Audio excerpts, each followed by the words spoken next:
Even today, years after the terrible event, I cannot take in that Reggie murdered McVitie.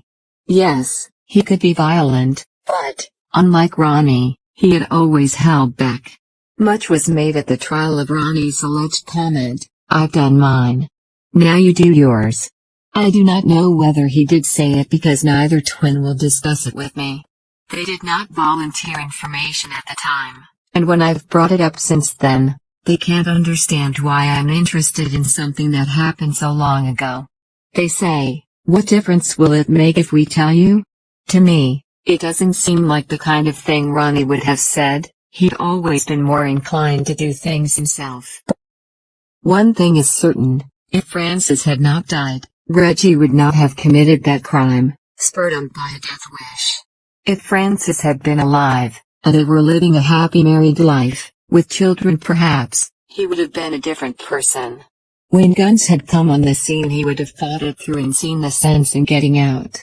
As it was, Francis met a tragic end and Reggie lost all interest in life, becoming just like all the others. When those idiots who called themselves friends egged Ronnie on that Saturday night, the lethal cocktail of drinks and drugs helped Reggie enjoy it all as much as everyone else, and he was to pay the price. Despite all the prosecution lies, all the inadmissible evidence, and my own barrister's reluctance to put me on the witness stand, I still believe I would have been cleared, or at least received a far lighter sentence, had it not been for Melford Stevenson.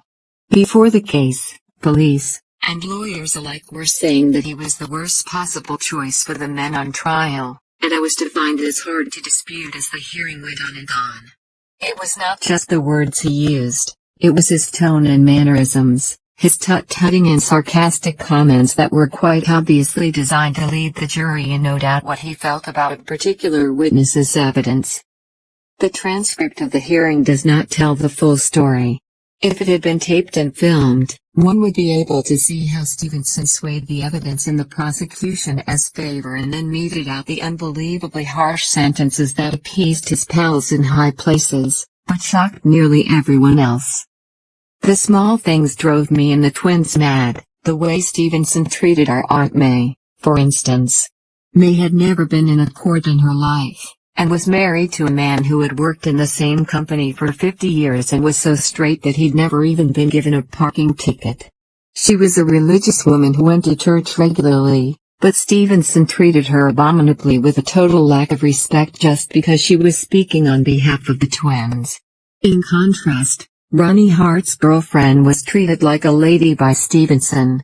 It really wound us up, but there was nothing we could do, except sit there and take it. We took it for 39 days in which the smooth, efficient, well-rehearsed case against the twins, their firm and me rolled on and on to its inevitable conclusion. Many days were filled with legal mumbo-jumbo which I found hard to follow, others were filled with stories of the twins' reign of terror, which I found equally hard to swallow. But there were moments of humor too, like Ronnie's comment when he was charged with being involved in the McVitie murder. Warned by Nipper Reed that anything he said would be taken down and might be used in evidence against him, Ronnie replied, "I presume that your presumptions are precisely incorrect and that your sarcastic insinuations are too obnoxious to be appreciated." As he watched the fellow detective write it on the charge sheet, Ronnie added, "Bit hard to spell that one, isn't it?" I'm not sure what the elaborately worded sentence meant, but Ronnie liked the sound of it as a child and had learned it parrot fashion. He said it to the police because he didn't give a damn. He was obviously philosophical. He always thought he'd get 30 years. His cheeky answer to the charge had to be read out at the Old Bailey, of course, and provided welcome light relief to the heaviness of the proceedings. I think the laughter in court even woke Ronnie up. If there was going to be any humor, even black humor, it was bound to come from Ronnie. And he made me smile one day when he more or less ordered the judge to let him give evidence after making it clear to defense and prosecution counsels that he would not. Ian Barry, charged as an accessory in the blind beggar killing, had just stepped down from the witness box and Ronnie suddenly said loudly, "I'm going to give evidence now." Some bigwig, probably the judge, told him it was most irregular. Ronnie had chosen not to testify and had instructed his counsel, Paul Wrightson, accordingly. That cut no ice whatsoever with Ronnie. "I can change my mind if I like," he said. "I want to give evidence, and I'm going to. It's my right." I couldn't help smiling at the turmoil he caused. Courts, naturally, have set rules of procedure and officials don't like the protocol being upset. But Ronnie couldn't have cared less. Once he decided to do something, he usually did it.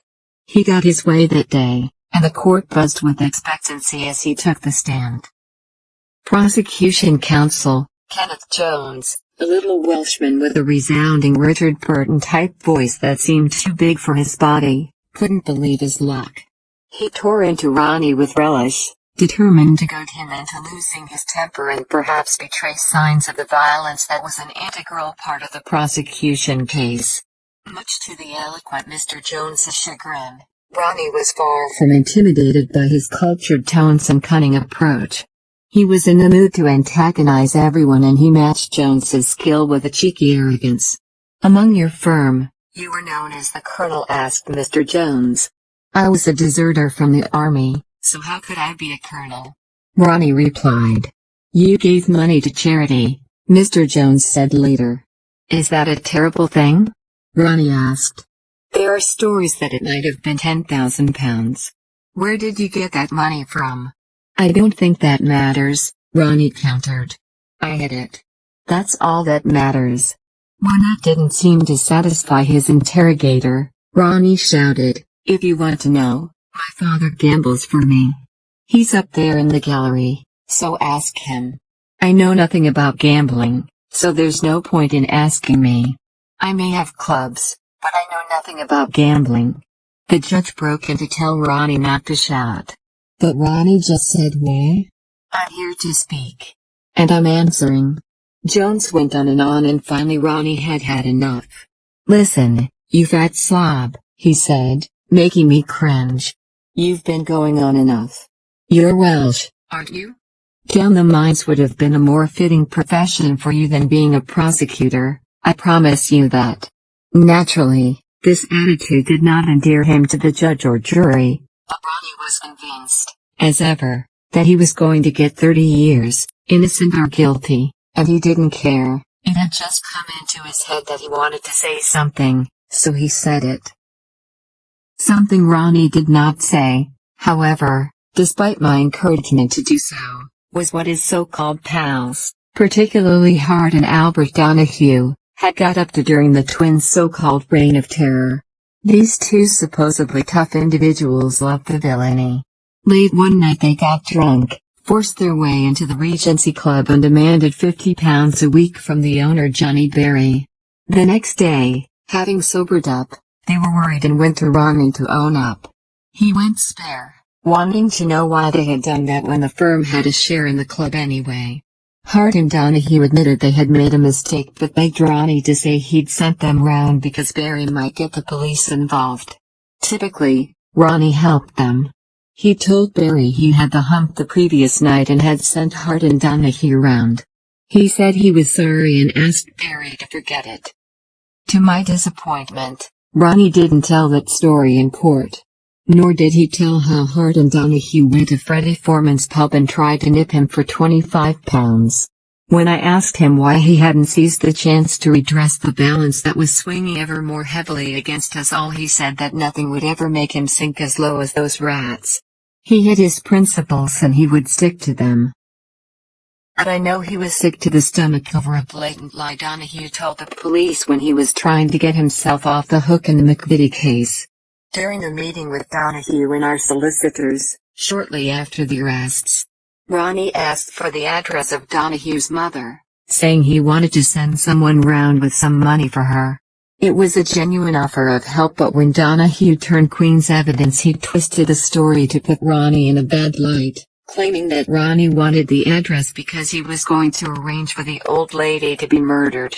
In those days, Ronnie seldom worried about anything. But that allegation hurt him. Set up an old woman to be wiped out. Ronnie used to get the hump if anyone even swore in front of women. but when his chance came to hit back against Donahue he still chose not to. I never found out whether that lie was Donahue's idea or the police's. Certainly Nipper Reed and his team weren't fussy about the tactics they used to blacken our names and reputations. The disgraceful lie about Reggie and Connie Whitehead's son, for example, takes some beating. Reggie idolized Connie Whitehead's little boy, also named Connie, and used to take him to a boys' club to see Father Hetherington. When the balloon went up, Whitehead tried to get himself out of trouble by writing a letter to the police saying that Reggie had threatened his wife and son. Our solicitor heard of the allegations and told the twins, but made them promise not to touch Whitehead. It was very hard for them because Reggie had stayed with the Whiteheads and had done nothing but try to help them. Ronnie seemed even more wound up about the lie than Reggie, and when he saw Whitehead in jail he said, "I see. You wrote to old Bill and said Reggie threatened your wife and kid." Connie had no idea the twins knew and he went white, fearing the worst. Ronnie would have broken Connie in half if he hadn't promised to tell the truth. Connie did admit in court that the police had made him say it, but as far as the twins and myself were concerned that did not make things right. What sort of man agrees to utter such a lie to make things easier for himself? Most of the courtroom battles were, of course, won by the prosecution, but Reggie did score a couple of victories which, although they did not affect the outcome of the cases, did give him some satisfaction. One was when Kenneth Jones brought up Francis. Reggie immediately got to his feet, his face white with fury. He was gripping the rail round the dock so tightly I thought he was going to break it. "What has Francis to do with this case?" he demanded to know. Jones made an attempt to justify bringing up her name, but Reggie interrupted him. "This has nothing to do with her," he said. Then he added, quietly but menacingly, "If you continue involving her name, I'll be over this dock to you. I know all the police here are armed, but no gun will stop me." Reggie thought Jones was going to bring up Francis' suicide to make him look bad. So did the rest of us in the dock, and we all stood up to support Reggie's objection. It was like a scene from a film. For several tense seconds, Jones and Reggie glared at each other. Then the barrister gulped and said to the judge, who was also shaken by Reggie's fury, "In view of the circumstances, my lord, I think we'll move on to another subject." It proved the point, I think, that Jones was out of order in mentioning Francis. If he had been right, surely he would have insisted on carrying on, despite Reggie's threat. The longer the trial went on, the more the jury were swayed by Stevenson's interjections, the less confident I became that I would be found not guilty. All the signs pointed to the lies triumphing over the truth. My fears proved well-founded on Tuesday, 4th of March, when the jury returned after 7 hours deliberation to find myself and everyone else in the dock guilty of their respective crimes. Sentencing was put off until the next day, probably to prolong the agony, and the twins, their firm and I were taken back to Brixton to think about what sentences we would get. Ronnie was still philosophical about it. 30 years was what he expected. Reggie was now thinking the same. And me? Well, all I prayed was that Stevenson, despite his biased performance throughout the whole 39 days and particularly in his summing up, would see my position for what it was and treat me leniently. Many of the Brixton prison staff who believed in my innocence kept telling me I'd get no more than 2 years, and much as I hated the idea of doing any time at all for something I didn't do, I hoped they were right. With remission for good behavior, that would be down to about 18 months, and since I'd been in custody for a year that would mean I'd be out in 6 months or so. I was far from happy at the prospect of spending more time behind bars, but I wasn't in the depths of despair. I finally dropped off to sleep, having convinced myself that even if Stevenson did his worst I could reasonably expect nothing more than 3 years. I take it on the chin, make sure I kept my nose clean in prison, then pick up my life where I'd left off. When we arrived at the Old Bailey the next morning, one of the officers in the cells offered me a bottle with some liquid in it. It was a tranquilizer to calm me down and he wanted me to take it before I went into the dock. "No thanks," I said. I'm quite capable of accepting anything Stevenson dishes out. Other officers pressed me to take some, but I still couldn't see the point. Then Ronnie urged me to take it to keep everyone happy, so I did. I can't say for certain what that odd-smelling mixture did to me. I did feel a bit strange, but then the whole experience had been strange, like a disturbing dream where all sorts of people pop up in the unlikeliest places, saying and doing the craziest things, where one minute everything is clear and certainly happening, and the next, it's fuzzy like your imagination, and then you finally awake, not knowing where you are, and you can't tell the things that happened from the things that didn't. I was sitting in my cell in a sort of trance, when one of the officers came by. "Charlie," he called quietly, "they've got 30 years. I stared at him, the dream focusing sharply into reality. 30 years. It was what they had expected, what they had prepared themselves for. But it was still dreadful to hear. My twin brothers were to be caged until they were old-age pensioners, banished from the outside world until just 1 year from the end of the 20th century. It was hard to take in, and the officer's face and words began to fade behind a cloud of unreality. Then I was floating, and the next thing I knew I was standing in the dock looking at Mr. Justice Melford Stevenson, feeling the heavy silence of the crowded court but not sure whether I was really there. Then the judge was speaking, not so much to me, but at me, relating incidents about my past that I'd long forgotten. I listened, trying to take in what he was saying, but it was as though he was talking about someone else, someone I'd known very well but hadn't seen for years. Perhaps someone from another life. He spoke for only a minute or so, but it seemed like forever, and then he got to the point of his monologue, the denouement of my personal tragedy that had been played out on the greatest criminal stage in the land. "Charles James Kray," he said slowly, "you have been found guilty of being an accessory to murder. It may well be that you were not a member of what in this case has been called the firm, but I am satisfied that you were an active and willing helper in the dreadful enterprise of concealing traces of the murder committed by your brother." Stevenson paused. He looked down at Kenneth Jones. "For accessory after the fact the maximum sentence, I believe, is—" My breath caught in my throat. I could see the word forming in his mouth, grotesquely enlarged like some surrealistic painting. Was this all happening, or was it a dream? Was I here? Or was someone pretending to be me? And then he said it, and I swear my heart stopped. "Life."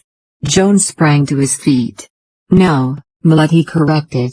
"The law has been changed. The maximum sentence for accessory after the fact is 10 years. And I don't wish." Then my heart pounded. "Don't wish with Mr. Jones? Say it. Go on, tell him you don't wish to press for the maximum sentence. Tell him you don't believe all the lies, nor do you wish for a man to get 10 years for something he didn't do. Go on, Mr. Jones, tell him." But the judge was motioning to him to sit down. "That's enough, Mr. Jones," he snapped. And he turned to me. "I sentence you to 10 years imprisonment." I stared at him, suddenly understanding, even in my dreamlike state, the meaning of the phrase absolute power. Take that man down.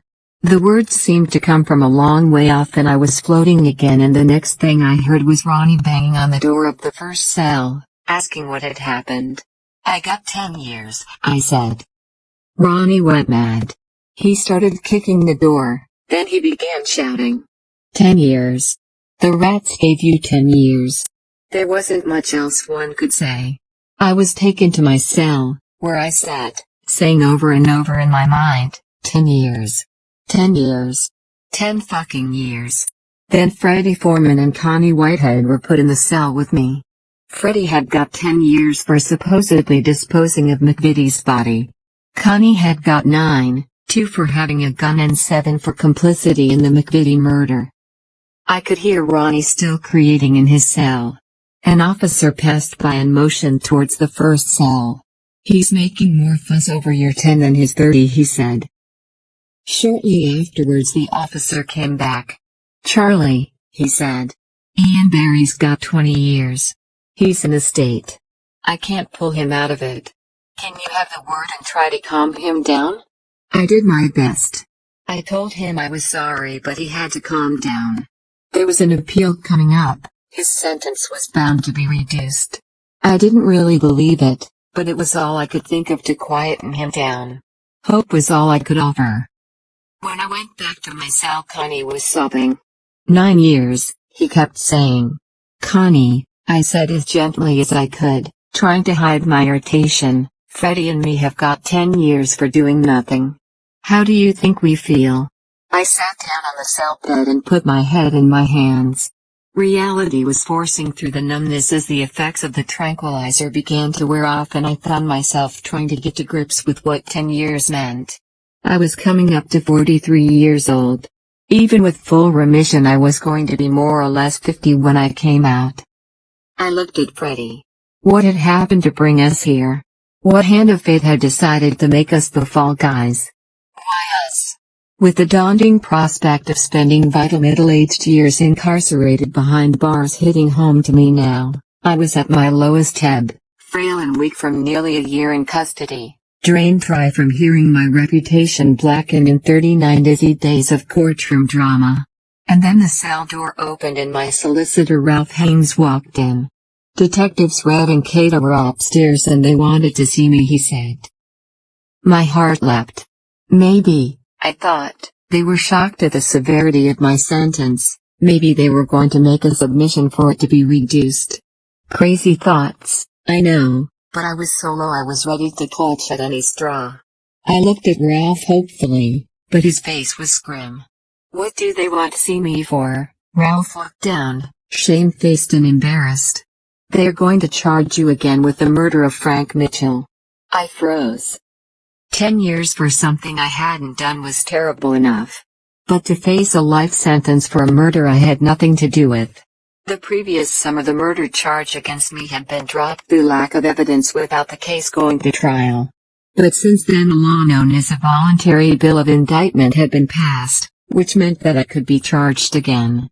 The new legislation made it possible for the prosecution to put the accused straight before a judge and jury without bothering with committal proceedings in a lower court.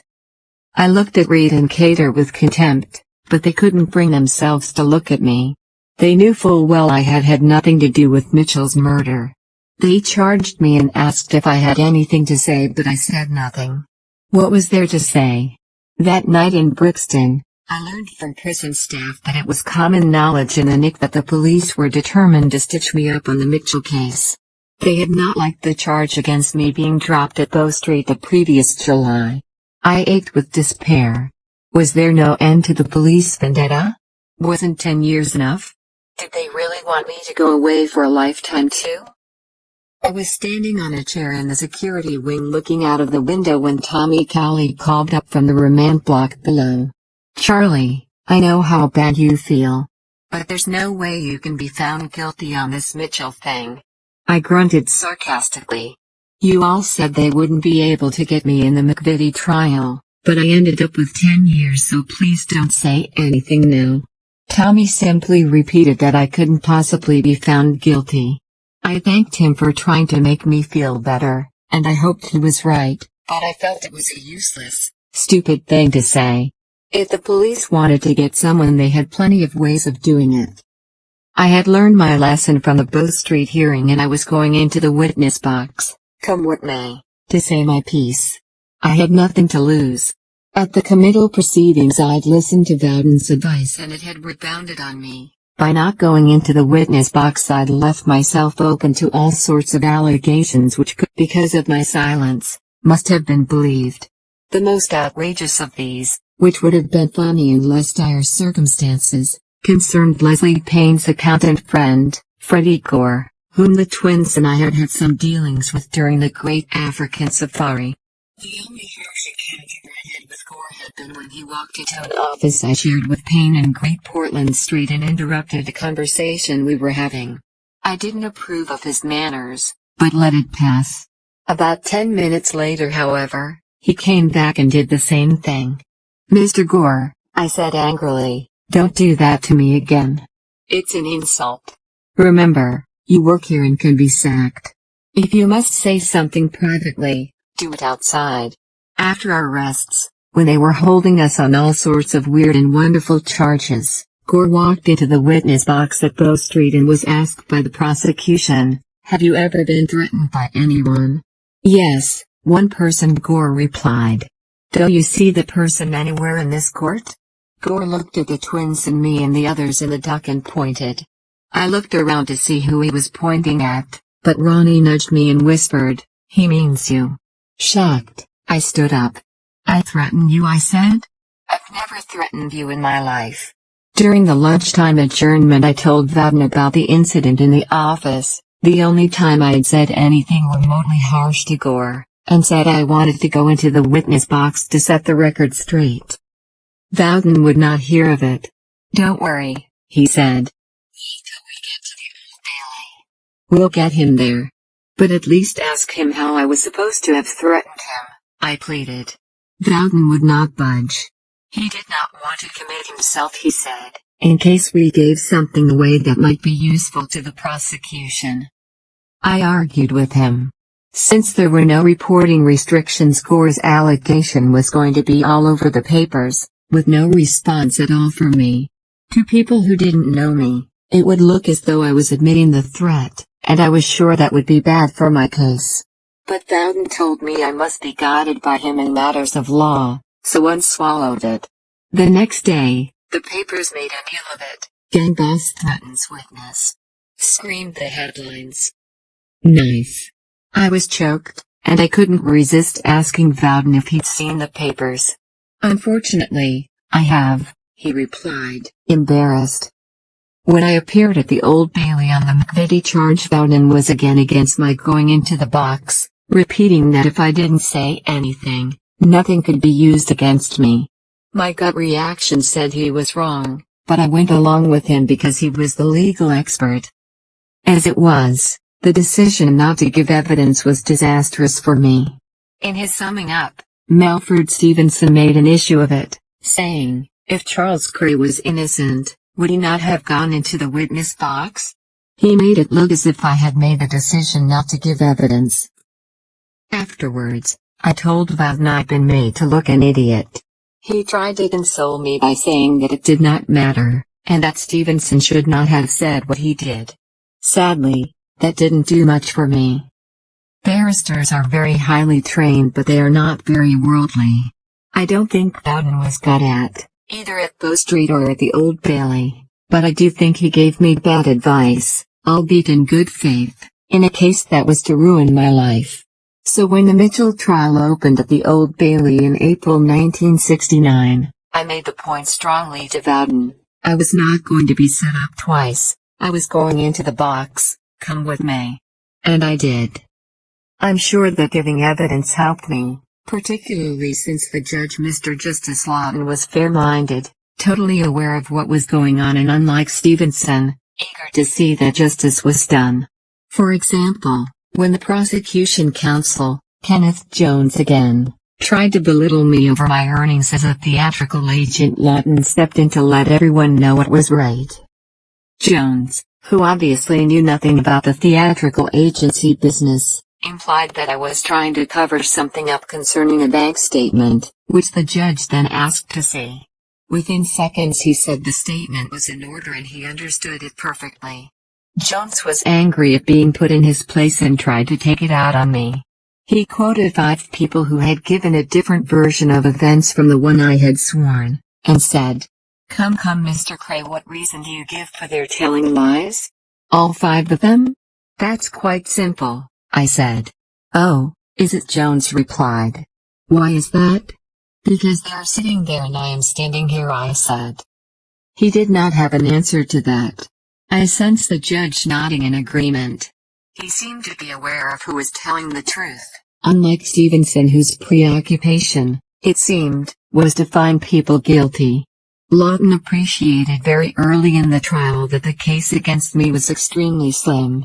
One particular piece of evidence, concerning where I had been on 2 days in December in 1966, was vital. And thankfully I was able to prove that I was not where the police said I was because I was at home in bed with Quincy.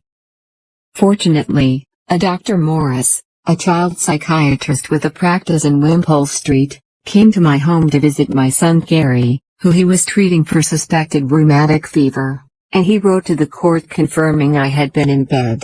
Lawton told the jury that a letter from such a professional gentleman should be accepted, and from then on I was home and dry.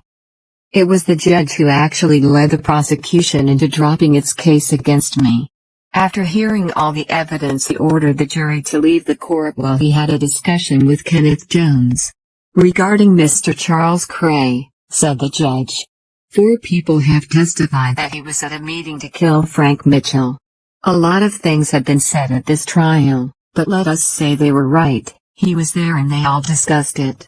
He could have said no thank you, I want nothing to do with it. Because we don't hear very much about Charles Kray afterwards, do we?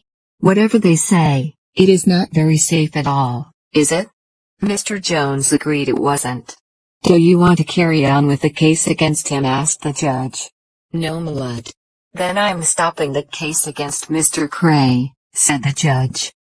And in the dock I found myself weeping with relief. I was too caught up in the emotion of the moment to be embarrassed or ashamed of my tears. Anyone who has been in a major court, fighting to prove their innocence, will appreciate my feelings. The relief was indescribable, and at last I felt that the nightmare of the X-Men was over. I was wrong. The police, not satisfied with my 10-year sentence in the McVitie case, had another card up their sleeves. If I didn't actually help to murder poor Frank Mitchell, they argued, then I had helped plot his escape from Dartmoor and had harbored him in London. More rubbish, of course. But more agony, too. I was beginning to feel that their persecution was endless. Thankfully, this case was eventually thrown out too, but not before I'd been reduced to tears again in the witness box. Fueled by more and more lies from Albert Donahue, Billy Exley, and Harry Hopwood, the persistent prosecutor hammered away at me, insisting that I must have known about the arrangements for springing Mitchell. I took it for what seemed an age, and then the terrible injustice of having to defend myself against lying idiots finally got to me, overwhelming me, and I cracked. Trembling with emotion, I said, I didn't have anything to do with it. They did. You have to remember, my name is Kray, and if anyone makes a statement and puts the name Kray on it, they are believed by the police. I gripped the frame of the witness box tightly as I felt my voice going. I fought in vain to control it. I'm doing 10 years for nothing because of all these lies, I choked, as I wept again with the frustration and injustice of it all. Mr. Justice Lawton adjourned the court. The high tension of the Old Bailey saps one's energy. Adrenaline starts to flow as soon as the building comes into sight. I had had more than 300 tortuous hours which had done my brain in, leaving me mentally drained and ragged, my nerves in tatters. When they finally took me back to Brixton and opened my cell, I walked in with my shoulders hunched in dejection, what little pride I clung to in court all gone. I fell on the bed and curled myself into a tight ball, enjoying the silence and the solitude. I think then I knew how a fox feels when he finally shakes off the hounds. Thank you for watching. If you enjoyed the video, please join our Facebook group. It's called Krays Crime Lords of London. We're a friendly moderated group with over 1,000 Kray and other celebrated gangster videos available for view. There's also thousands of images in the photos sections. The link for the group is in the YouTube description section. I hope we see you there soon.